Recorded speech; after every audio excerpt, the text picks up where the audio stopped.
Kali ini, kita akan membedah sebuah ide yang, terus terang, cukup radikal dari bukunya Dr. Joe Dispenza, Anda adalah placebo. Idenya adalah bahwa pikiran Anda sendiri ternyata punya kekuatan untuk menyembuhkan tubuh Anda. Ya, beneran, tanpa perlu obat apapun. Oke, kita langsung mulai aja ya dengan beberapa kisah nyata yang jujur, kedengarannya hampir seperti fiksi ilmiah. Cerita-cerita ini bakal menantang semua yang mungkin selama ini kita yakini tentang hubungan antara pikiran dan tubuh kita. Sekarang kita akan lihat beberapa kasus nyata yang sudah didokumentasikan, di mana keyakinan seseorang benar-benar jadi penentu antara hidup dan mati mereka. Kita mulai dengan kisah Tuan Wright. Kondisinya parah, kanker stadium akhir. Dokter kemudian memberinya suntikan yang dia yakini sebagai obat baru yang ajaib, namanya Krabiozen. Padahal, isinya cuma air suling biasa. Tapi apa yang terjadi? Keyakinannya begitu kuat sampai tumornya dikatakan meleleh seperti bola salju. Luar biasa kan? Sayangnya, ceritanya nggak berakhir di situ. Ketika dia membaca berita bahwa obat itu ternyata nggak efektif, keyakinannya runtuh. Dan tragisnya, kankernya kembali dengan cepat dan beliau pun meninggal. Kalau tadi sudah aneh, yang ini lebih aneh lagi. Bayangin, dalam sebuah studi terkontrol, para dokter melakukan operasi lutut palsu pada para veteran perang dengan radang sendi yang parah. Mereka cuma bikin sayatan kecil di kulit, terus dijahit lagi. Nggak ada tindakan apapun di dalam lututnya. Hasilnya, gila banget. Para veteran ini melaporkan rasa sakitnya berkurang dan bisa bergerak lebih bebas. Sama persis seperti mereka yang menjalani operasi sungguhan. Keyakinan mereka entah bagaimana telah menyembuhkan mereka.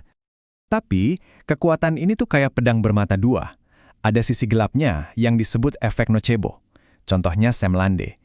Dia didiagnosis kanker kerongkongan stadium akhir dan dokter bilang umurnya tinggal beberapa bulan lagi. Dia percaya 100%. Kondisinya memburuk drastis dan dia meninggal tepat sesuai prediksi dokter. Bagian yang paling bikin merinding, hasil otopsi menunjukkan diagnosisnya salah. Tumornya kecil banget dan sama sekali bukan penyebab kematiannya. Dia meninggal kalau dia percaya dia sedang sekarat. Dan ini bukan cuma soal perasaan loh. Sampai ke tingkat biologis pun, efek ini nyata. Ada pasien Parkinson yang otaknya itu kekurangan dopamin. Mereka dikasih suntikan larutan garam biasa, tapi dibilangin kalau itu obat baru yang super ampuh. Dan hasilnya, pemindaian otak menunjukkan otak mereka mulai memproduksi dopamin 200% lebih banyak, hanya karena keyakinan. Nah, dari semua cerita ini, muncullah satu pertanyaan besar. Gimana caranya semua ini bisa terjadi? Oke, sekarang mari kita geser dari cerita-cerita yang kedengarannya seperti sihir ke penjelasan ilmiahnya. Apa sih yang sebenarnya terjadi di dalam otak dan tubuh kita yang memungkinkan semua keajaiban ini? Ternyata, ini semua bisa dijelaskan lewat rangkaian peristiwa biologis yang luar biasa. Gini, setiap pikiran yang Anda punya, entah itu senang, sedih, cemas, itu menciptakan zat kimia di otak yang namanya neuropeptida. Zat kimia ini kemudian berjalan ke seluruh tubuh Anda, seperti kurir yang ngasih pesan ke sel-sel. Dan pesannya itu spesifik, menginstruksikan gen mana yang harus on dan mana yang harus off. Jadi, pikiran Anda secara harfiah sedang membentuk ulang tubuh Anda setiap detiknya. Konsep ini namanya neuroplastisitas. Ada pepatah terkenal di dunia neuroscience, sel-sel saraf yang menyala bersama akan terhubung bersama. Artinya apa? Semakin sering Anda memikirkan sesuatu atau merasakan emosi tertentu, jalur saraf untuk pikiran dan emosi itu di otak Anda jadi makin kuat, makin tebal. Anda secara fisik sedang melatih otak Anda untuk menjadi identitas yang Anda jalani setiap hari. Nah, ini membawa kita ke sebuah bidang ilmu yang benar-benar mengubah permainan, namanya epigenetika.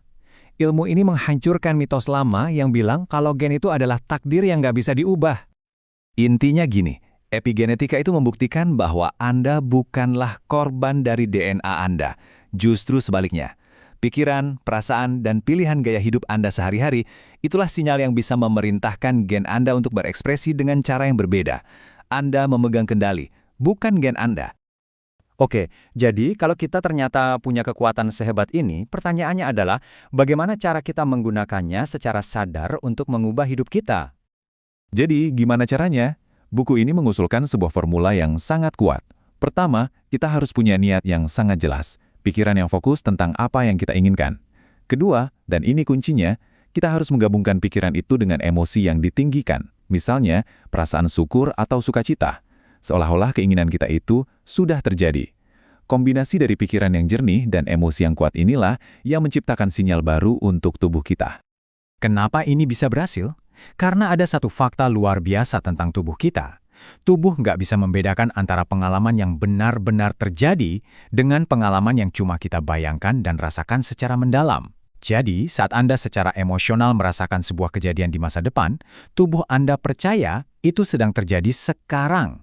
Tubuh Anda secara fisiologis berubah, memberi sinyal pada gen-gen baru, bahkan sebelum pengalaman itu benar-benar terjadi. Keren kan? Jadi, poin krusialnya adalah ini. Emosi-emosi untuk bertahan hidup, seperti stres, takut, marah, itu menempatkan tubuh kita dalam mode darurat. Sistem perbaikan jangka panjang dimatikan. Sebaliknya, emosi yang ditinggikan, seperti rasa syukur, cinta, sukacita, itu justru menjadi katalisator, pemicu untuk penyembuhan dan penciptaan. Dan ini semua bukan cuma teori loh. Pengukuran ilmiah langsung dari lokakarya Dr. Dispenza menunjukkan transformasi ini benar-benar terjadi secara real time. Coba kita lihat bukti nyata dari kasus Michelle. Dia menderita penyakit Parkinson yang cukup parah. Perjalanannya didokumentasikan dengan pemindahan otak kuantitatif sebelum dan sesudah dia menerapkan teknik-teknik yang kita bahas ini.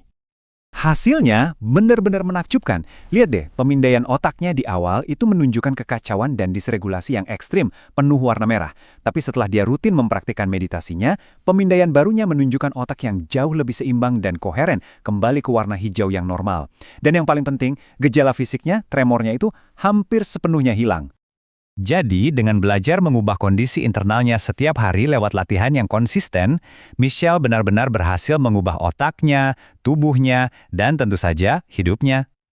Jadi, apa yang bisa kita ambil dari semua ini? Sederhana, kekuatannya itu bukan ada di dalam pil atau obat. Kekuatannya ada di dalam diri kita masing-masing, menunggu untuk diaktifkan lewat cara berpikir dan cara merasa yang baru.